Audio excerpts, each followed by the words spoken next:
I was writing songs during that tour as well. And Eric and I get together. I mean, he writes songs also. He's had a few songs on the records over the years that we've done together. But usually, he and I have usually done that after a tour when we get off the road. And he'll kind of kick around his ideas to me, and I'll pull out the ideas that I've compiled over the course of a tour or whatever. Lately, it's been different. I mean, we haven't been making any studio records. The last attempt ended up in a lawsuit, which was that deal we had with Portrait on Sony with John Kolodner, and we weren't touring as regularly as we did back in the day, so we spent most of the time working on the demos for that record here at my studio. And we recorded a ton of demos and wrote a ton of songs over a 2-year period in preparation for that record. And some legal hassles popped up, and it ended up in a lawsuit, and it was just unfortunate. But the record never happened, and a lot of the legalities kept us tied up from doing anything. And in the meantime, while the band was tied up, we individually started working on our own projects, which some of them are still in the process. Like I'm still finishing up work on a solo record that I started during that period of time.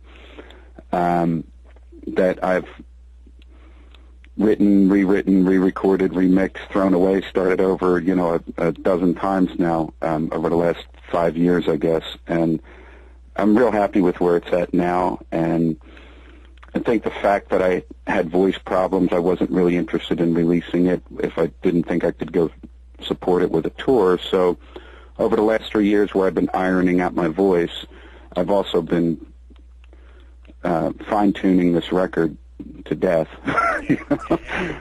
which has been a good thing because I've actually, really improved it. That's the beauty of this whole new technology with Pro Tools is that you can step away from something for 6 months and come back, and it's the mix and everything is exactly where you left it, so you can really get perspective. So, I haven't been working.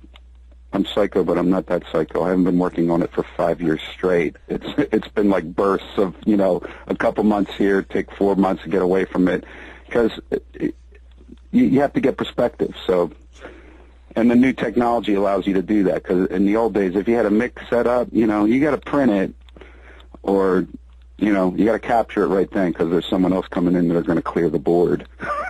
See, guys, folks out there, everybody out there listening is going to read this interview. Tom's actually been working. We're not going to put him in the Axl Rose area just yet where he's going to keep us hanging on for years and years. He's actually getting it together. And I think what you were talking about with Sony, Tom, a lot of people might not realize or don't think about the business of rock and roll, sometimes the business of making albums.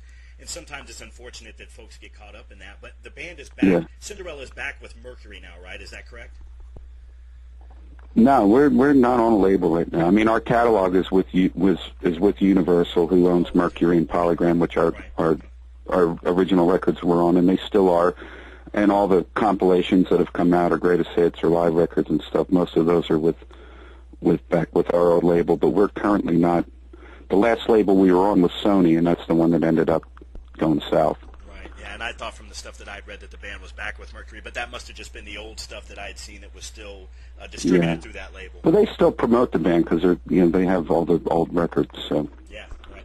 I want to talk a little bit about some of the other stuff that you've been doing, and folks, you might not realize that Tom I always associated Cinderella with the Pennsylvania area, and of course the New Jersey scene and the Pennsylvania scene, but Tom has moved to Nashville and is working with some real heavy hitters in the country music business, or has in the past. Andy Griggs, Bo Bice,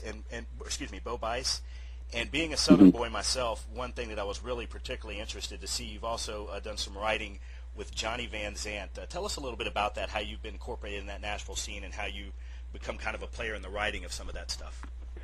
Each one of those things just kind of came about a different way. I wrote with Johnny actually years ago.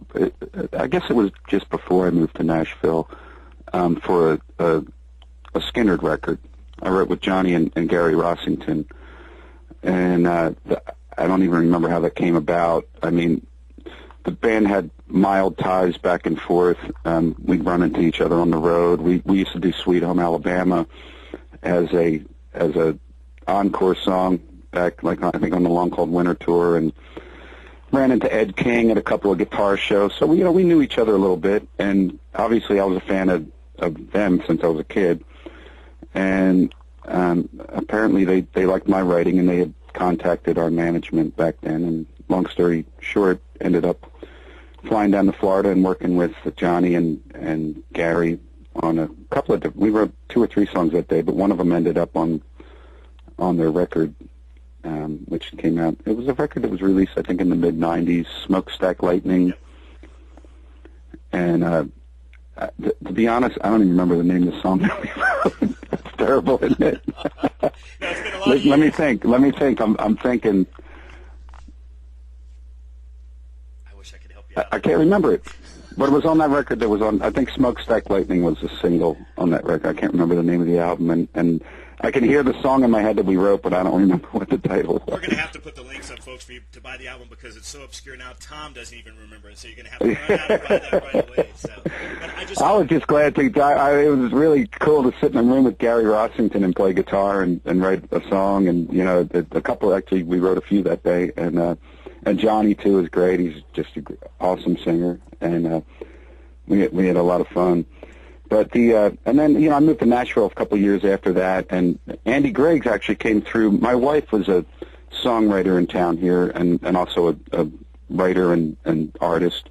She was at Sony here in Nashville as a staff writer for years at the publishing company there, and she had worked with Andy a couple times, and one thing led to another, and it turns out that he was a fan of my writing, and she hooked me up with him, and the 3 of us wrote a song on his record called 100 Miles of Bad Road.